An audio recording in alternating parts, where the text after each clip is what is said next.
Hello and namaste, my beautiful friends. I'm Jill Loftus of Nuit Astrology. Welcome to your planetary energy forecast for the week of June the 17th, 2024. Now, as we begin this week, we have two symbols moving into a bit of tension with the planet of Neptune. Over the weekend, we have both Mercury and Venus at the very, very end of Gemini, coming into what we call a square, a difficult angle, to Neptune in Pisces. Now, we've talked before about the power of Neptune in Pisces and how that can be an incredibly spiritual, intuitive, creative, gorgeous energy. And yet, it does seem that in many respects, the shadow of that Neptune in Pisces, the power of that oceanic depths and watery realms instead is being used for delusion and confusion, for conspiracies, for the worship of glamour and false narratives, and people trying to just block everything they're feeling because it's just so overwhelming. So with both the symbol that has to do with the mind and what you love and value coming into that difficult angle, this could be very confusing and uncertain. And we will enter the week this way. And in fact, on Monday, both Mercury and Venus step hand in hand into the sign of Cancer.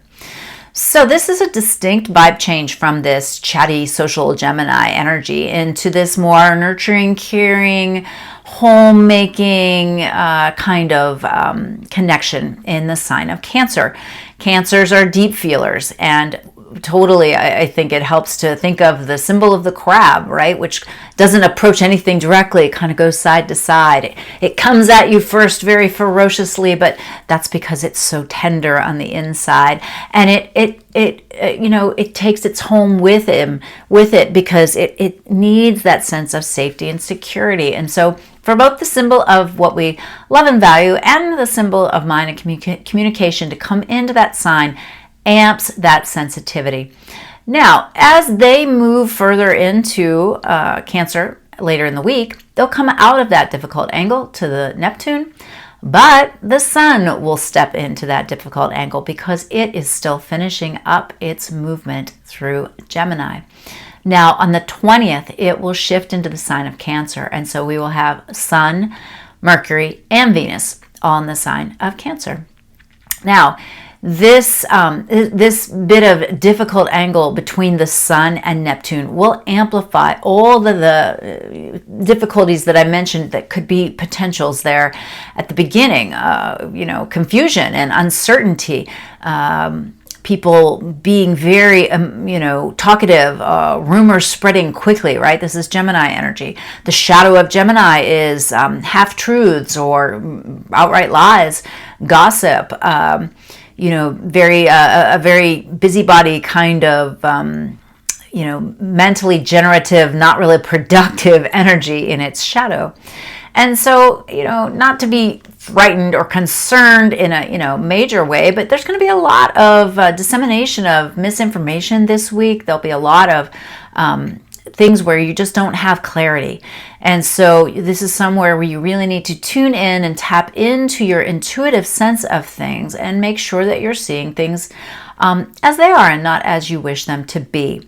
Now, I also think that sometimes Cancer energy with Mercury and Cancer can be a bit of an argumentative edge as well, just like Gemini, because of that sensitivity, that kind of, people who don't have a lot of confidence are more argumentative because they feel like they have to convince you because they're still trying to convince themselves. You may have noticed people do that sometimes.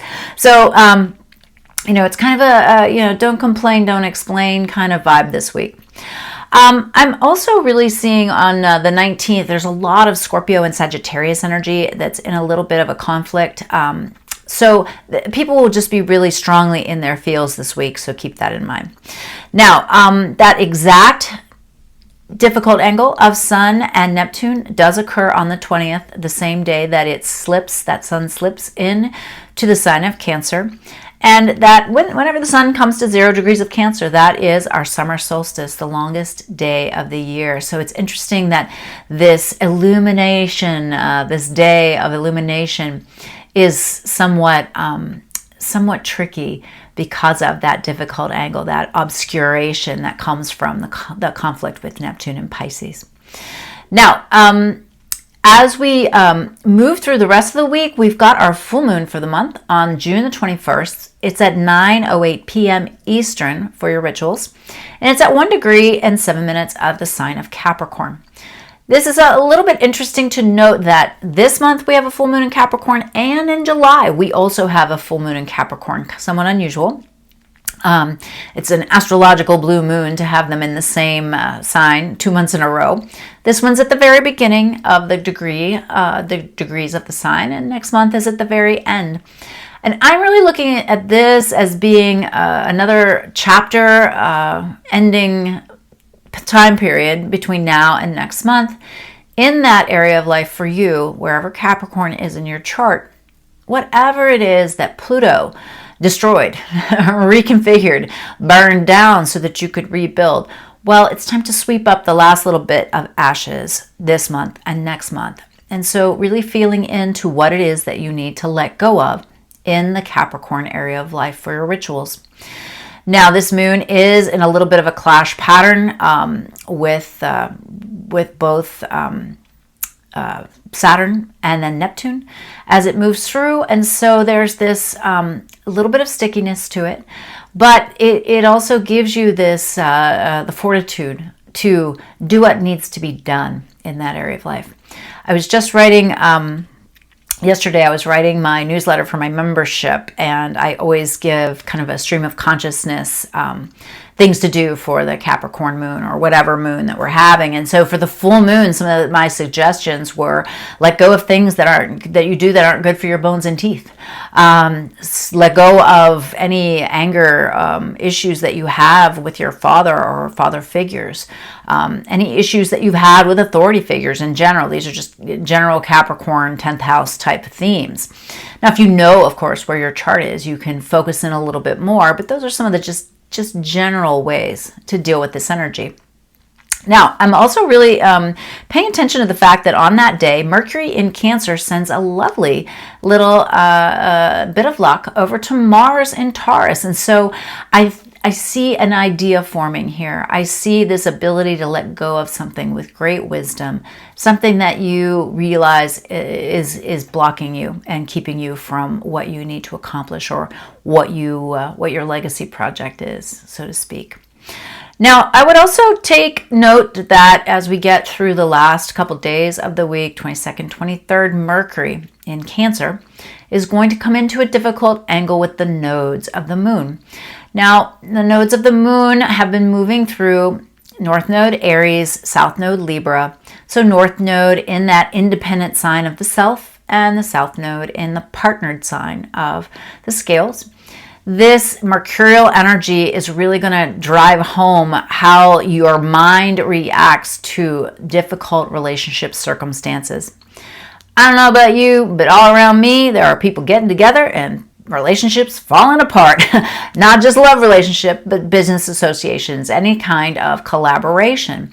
And so this mercurial energy is going to start to come into that difficult angle at the end of the week, and you're going to have some hard conversations.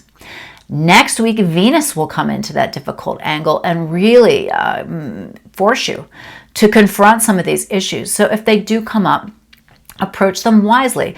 Again, with the deep intuitive sense of a Mercury in Cancer, but not the overly reactive, you hurt me, all I can do is blame you, that kind of harsh Cancerian edge. Instead of embracing that more, intuitive, nurturing, tender understanding, right? There's an upside to being a sensitive person, right? There's a downside to being a sensitive person. Some of those Cancerian traits will be highlighted this week and next. So for the light of the week, I'm looking at these Pisces contacts. Even though they are difficult, these Neptune angles are difficult.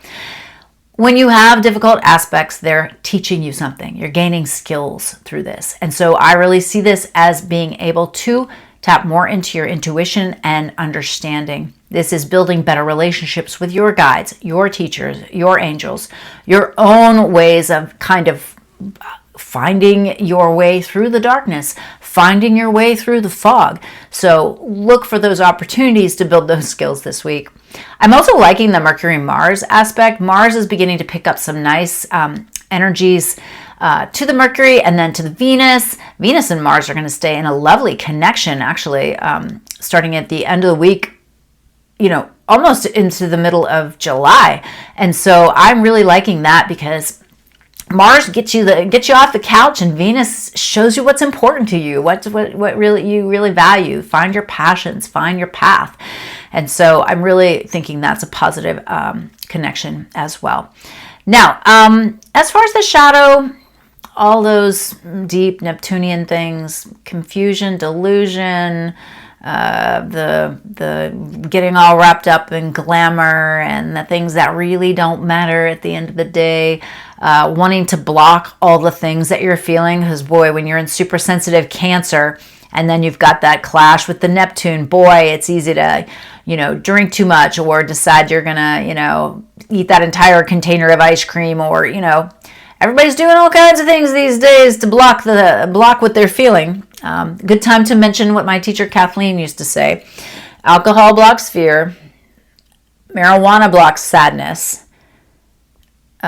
Nicotine blocks anger. And coffee blocks everything. So I may have mentioned that before, but do as you may this week to make sure that you're not engaging in those kinds of substances. That would definitely be a shadow way to deal with the energy. Now, also lower Gemini tendencies, just as those planets wrap up their little tour through Gemini and come into that square, you're really going to see where that, kind of two-faced or, spinning around, being very, light and bubbly and social, and when it's not appropriate, or some of those lower Gemini tendencies. I mean, I love me some Gemini, believe me, but, I have Venus in Gemini. I know the lower tendencies, so we got to avoid those this week. And then also, finally, that hypersensitivity of Cancer. Make sure you're not being overly reactive, right? Take a breath before you respond, before you send that email, before you lash out in that text, before you, say something, casually cruel to your loved ones and things like that. Sarcasm, all these different ways that we can talk where it has like a little bit of an edge to it that can be really overreactive or even harmful, right, to the other person. So I would keep an eye on those tendencies. So I hope you found this useful and helpful. I hope you have a wonderful week. If you would leave a comment below, it certainly helps to have the channel to grow. If you could share it with a friend, that also is really useful. Please hop on my website. I do send out a free new moon newsletter and a new, every month I send out a newsletter for the collective. So I've got that July one in the works. Lots of good information in there. I also have memberships and I offer readings, of course. So let's see what the tarot has to say about this week. Hello, my beautiful friends, and namaste. Welcome to your Isis Lotus Tarot spread for the week of June the 17th, 2024. Giving us two potential ways to work with the energy here.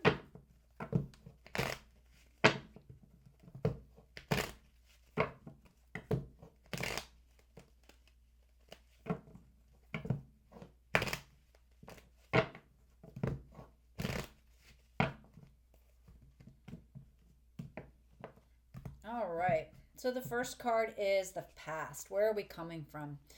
King of Cups. So we're coming from this space of trying to make decisions based on intuition and understanding, being sensitive to what's going on, but also making the hard decisions. And here's you, the Empress, someone who's ready to, come forth with your creative powers and bring something new into the world. It's very much about nurturing and women and love and beauty, and so lovely. Now, the environment right now, Three of Cups, there's something positive here, okay? We're beginning the week with some very positive momentum, and as these things come together, we're thinking long term. Seven of Pentacles. So what do we want to do with this energy long term? We're having to make some big decisions. Now, as these energies come together, we have the key card of the future, which is the Nine of Wands, which says, don't give up. You're on the right track. Don't give up. All right. And the opposing forces, well, you can either go Ace of Swords, logic, new beginnings, intellectual new beginnings, or the Moon, more of an intuitive tapping in. All right.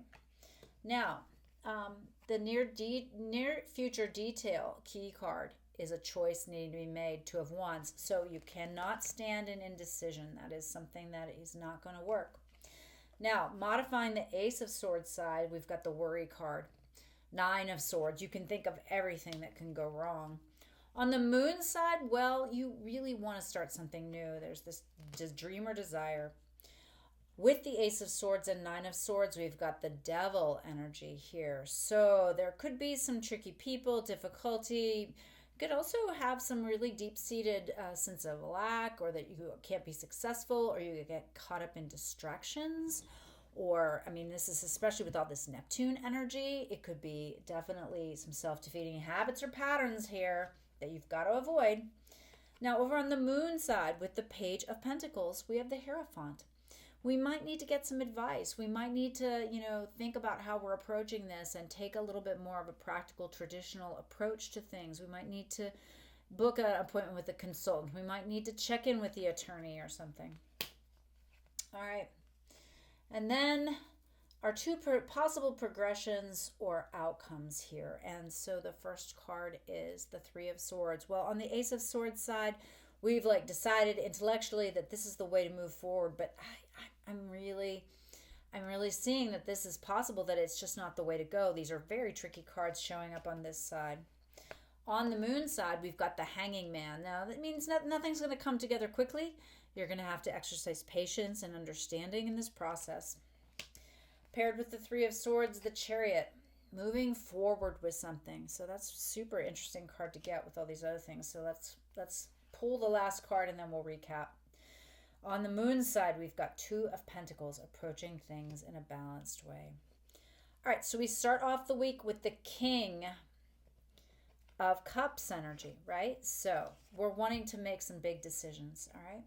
And then there's you, the Empress, this thing that you want to create, this you want to start, that you want to birth. Now, the environment that you're in, you're feeling pretty good. You've had some things that are kind of leading you in that direction. It seems like positive markers along the way. And you're starting to really think, what's the long-term impact of this? How do I do this? How do I build this to last, right? That's Saturn. Nine of Wands popping in here. Well, this is the key card. You don't give up. Don't give up. You've got to have some momentum, okay? And then we've got the modifier. Yeah, you want to move forward, but you're either going to move forward rationally, logically, or intuitively. Now, clearly, I think the winner is intuitively here, because on this rational, side, then you have to make a decision.